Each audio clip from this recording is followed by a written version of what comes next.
now available in paperback and e-readers. Spellbound, A Darker Shade of Black.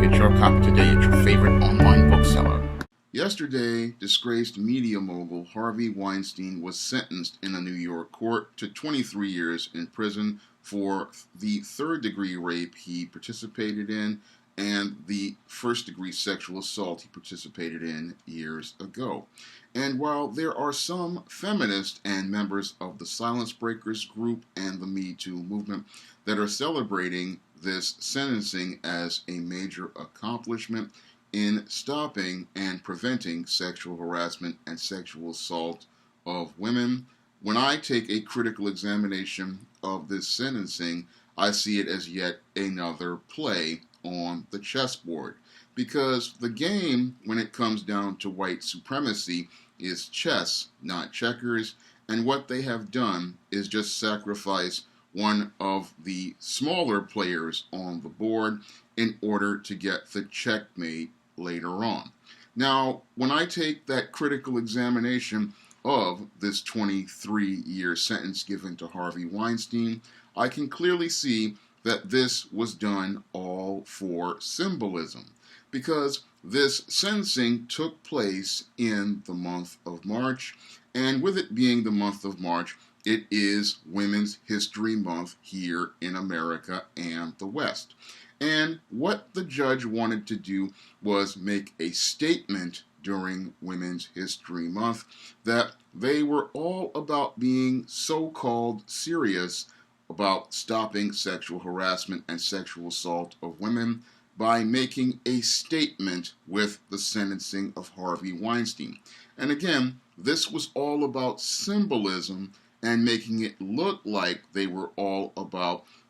punishing this white man so that the world could understand that white males would be held accountable in the American justice system to a so-called fair and balanced standard. Because many in the black community had been calling out the criminal justice system for being completely unjust, for the railroading of Bill Cosby on trumped-up sexual assault charges a couple of years ago, and with that conviction they got against Bill Cosby, many saw the clear bias with the criminal justice system because the prosecutor, Kevin Steele, managed to railroad a case in the criminal justice system, and he managed to get this case to go through and get a conviction, even though there were numerous errors in the trial that he went on to prosecute Bill Cosby on, because in Bill Cosby's case, there were numerous errors, starting out with the judge clearly being biased and having no objectivity, and the fact that Kevin Steele was allowed to use several witnesses that made hearsay statements and did not present any facts on the case. So there were numerous judicial errors in the Cosby trial, and many saw the racism that was behind the scenes as related to that trial. And when they started calling out Harvey Weinstein and all of his numerous dubious sexual harassment and sexual assault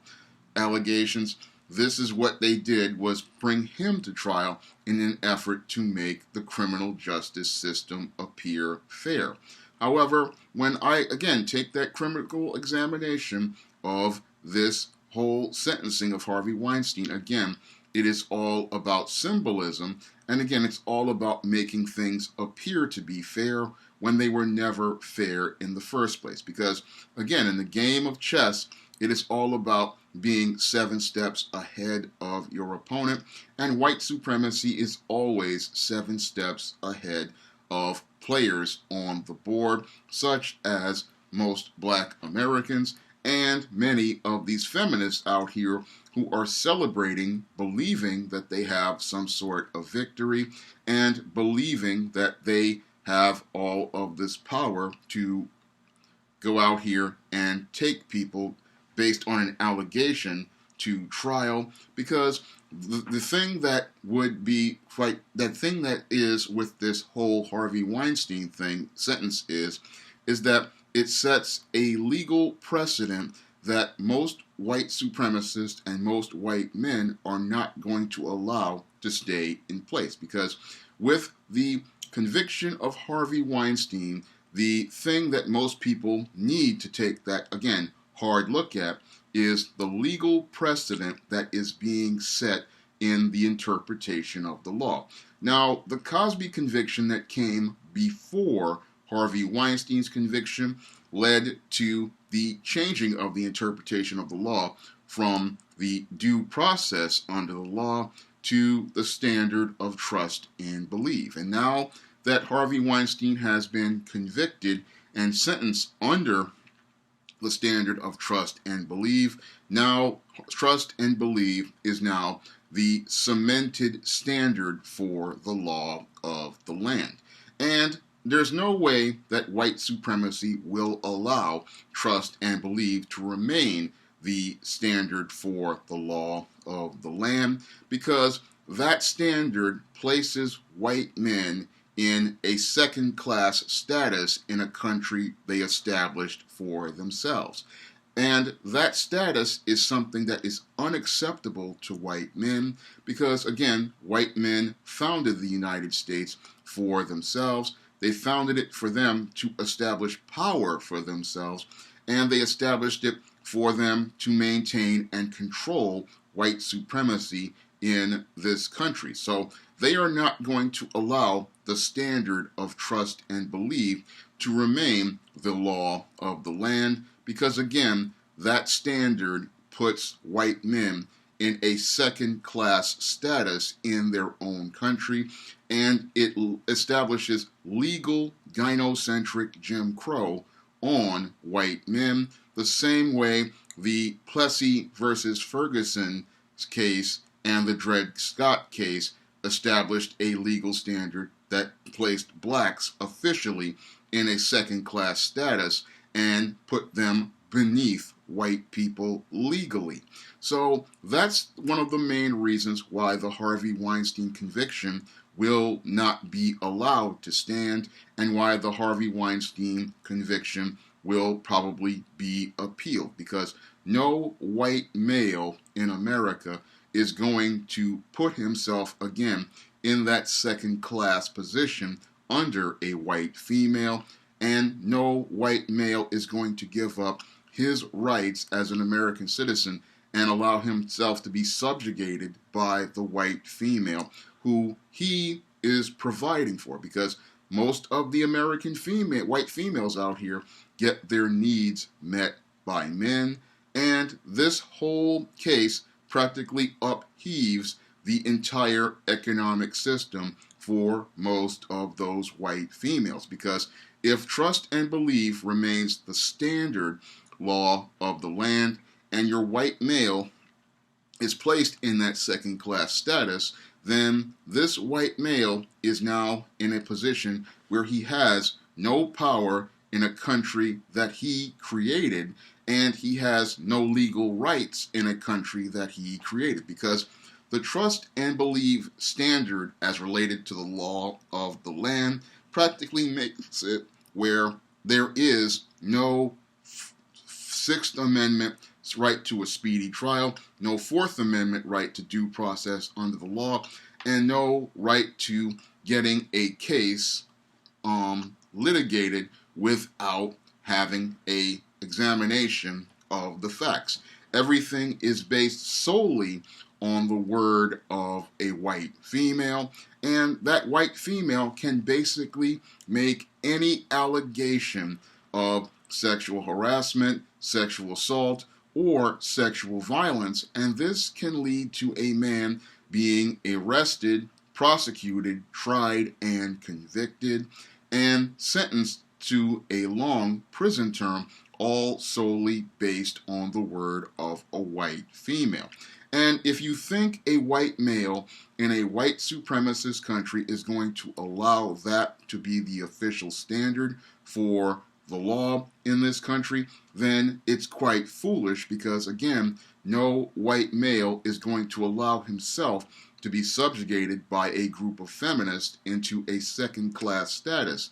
So this whole victory that feminists and the so-called Me Too movement and the silence breakers have achieved is all completely symbolic and meant to pacify white females in the short term, but in the long term, what is going to happen is Harvey Weinstein is going to appeal just like Bill Cosby, because in both cases there were numerous judicial errors, and those numerous judicial errors and technicalities are what are going to be used to overturn both convictions, because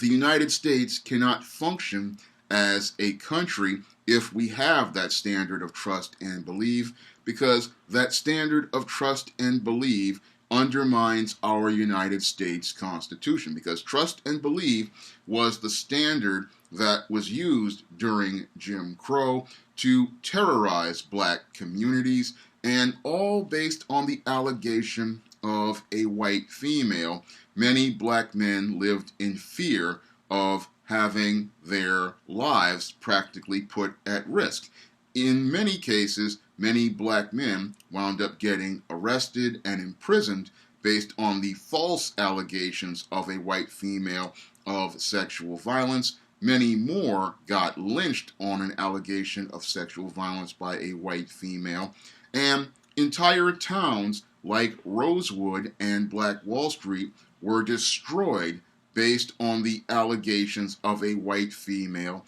of sexual violence. So this standard of trust and belief, now that it has gone past the black community into the white community, is an extremely dangerous one, because now that we are under that standard of trust and belief officially, thanks to the Weinstein case, we now live in a country where, again, all it takes is a white female saying that she was sexually violated or sexually assaulted or a victim of sexual violence, and a man's whole life can be destroyed, because that allegation can put a man's job at risk, it can put his safety at risk, it can put his health at risk, and most importantly, it can put his freedom at risk. And that's not a situation that is good for the country. It is not good for the economy. It is not good for commerce,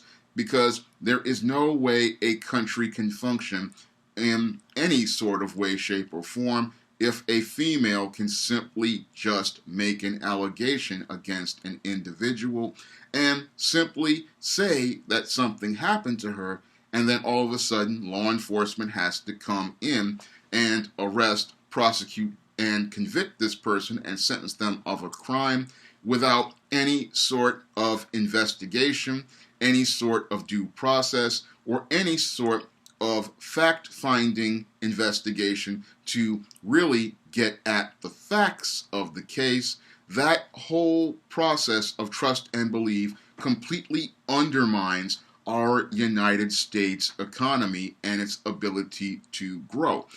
Because imagine your best workers or the people in the country all being undermined because one competitor decides that he's going to send a female employee to make an allegation, and it practically takes that person out. So the lasting implications of this Weinstein conviction can practically do damage, because again, this is not what the founding fathers wanted the law to be interpreted as, because what they wanted people to do, because the king was using the courts to practically railroad people back in the 1700s, was create a system where people would get their due process under the law. And they couldn't be tried for transient causes or causes based on opinion. They had to bring facts to the case, and they had to bring facts in a speedy manner. That is why due process under the law is important, and that is why right to a speedy trial is important. And again, the standard of trust and belief completely undermines that, because many of these women, instead of trying to get these cases adjudicated in a quick fashion,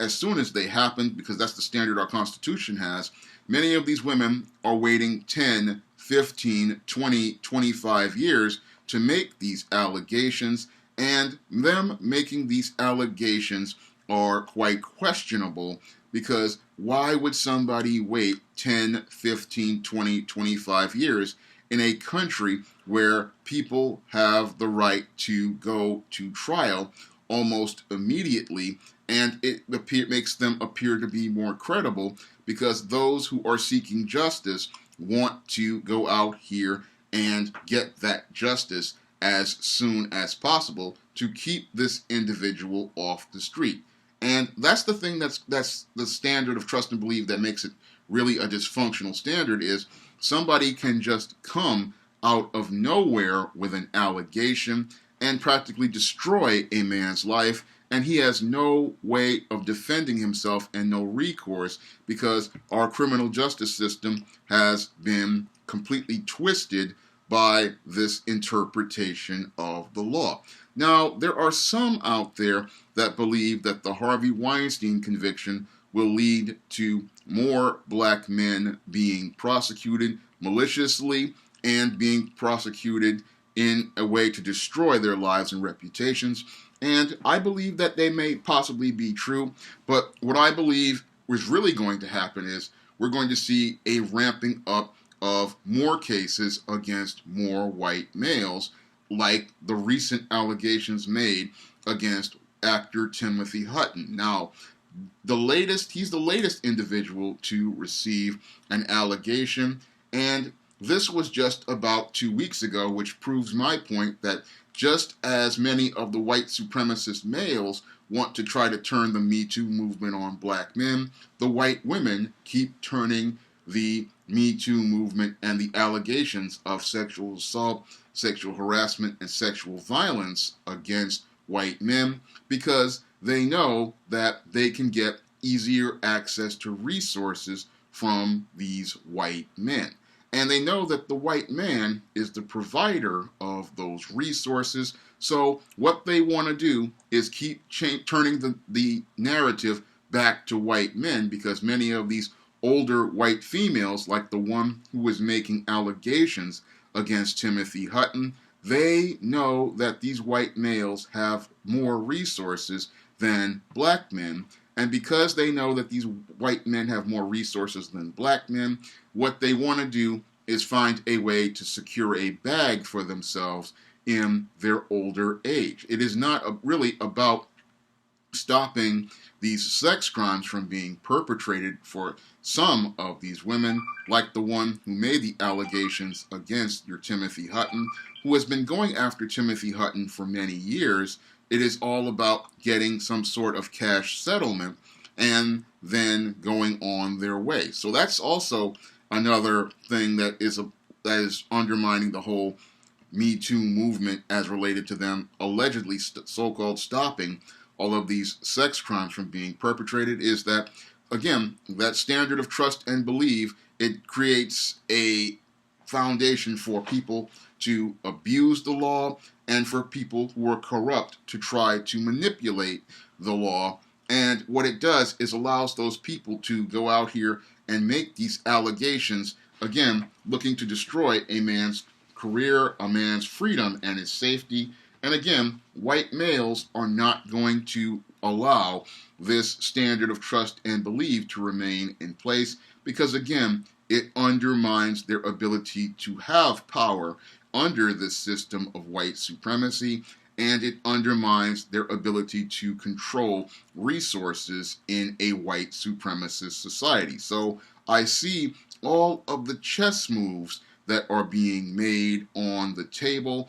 and sadly, many of the feminists who think that they have achieved a victory don't see the big picture as related to how this game of chess is played. And they know, even worse, they don't even see how bad they're going to lose, because the whole thing is, if your Harvey Weinstein conviction remains in place, the feminist is going to lose, and she's going to lose in a worse way, because if men decide, because of this interpretation of law, which is what they're doing right now, to pull back their resources and their attention from women, then they're not going to get their needs met by white men. And that's what many white females are feeling right now, because many white males are not hiring white females or any females for many jobs. They are minimizing their contact with women on the job, and they are keeping things so professional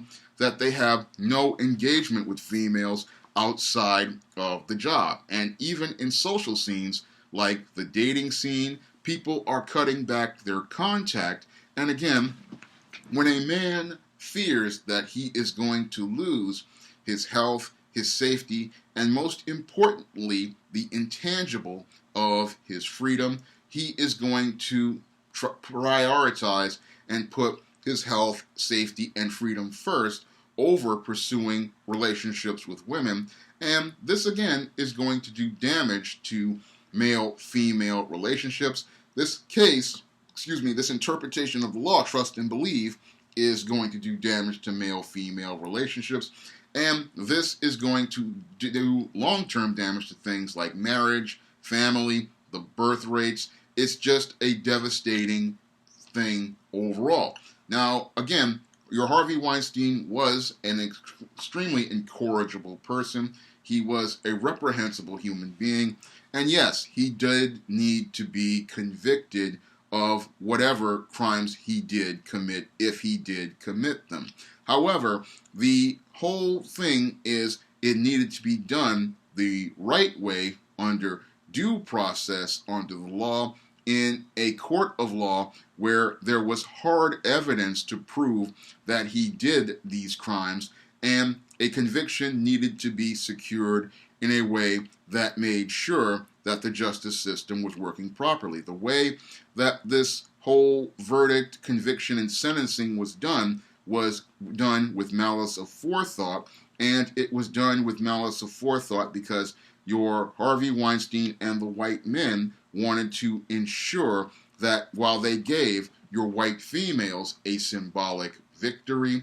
they would be able to live another day. So this whole case, they're not looking at the big picture of everything, because they know that women are emotional. And while women will celebrate getting their victory now, they know what will happen later on. So when I, again, take that critical examination of this Harvey Weinstein sentencing, I understand the game is chess, not checkers, and a checkmate is coming, because, again, no white man in America and the West is ever going to put himself in a second-class position in a country he created and founded for himself, nor is that white man going to give up rights over himself to a white woman, nor is he going to cede those rights to a white woman, putting himself in a second-class status in a country, again, he founded for himself to benefit from. If you think a white man is going to put himself in a second-class status and establish gynocentric Jim Crow over himself, then I have a bridge I want to sell you, because that's just not going to happen in these United States, because our Constitution, again, founded by white men, was created all for protecting the rights of white men. And that's, again, the standard that has been for over 200 years. And I don't believe that's going to change, because a handful of feminists are saying Me Too, because those white men will just find a way to screw them sooner rather than later by flipping the game on them and letting them know who is the one in charge and who is the one providing for their needs. And many of those same women, again, are in a lot of pain right now, because a handful of men are pulling back. Now imagine if all of those rich white men pulled back, and we would see a complete change in many of these white females, because if that standard of trust and belief remains in place, then we may see many of those white men who were feeding the white woman by the hand pull that hand back, and those women learn how much suffering a black woman truly goes through. If you'd like to see me make more videos like this, you can donate to my Patreon, my PayPal, or my Cash App by clicking the links in the description box. And if you want to pick up some of my men's issues books, like The Man Crisis, you may do so by clicking the link to Amazon.com. That's all I have to say for this video. You comment, rate, and subscribe.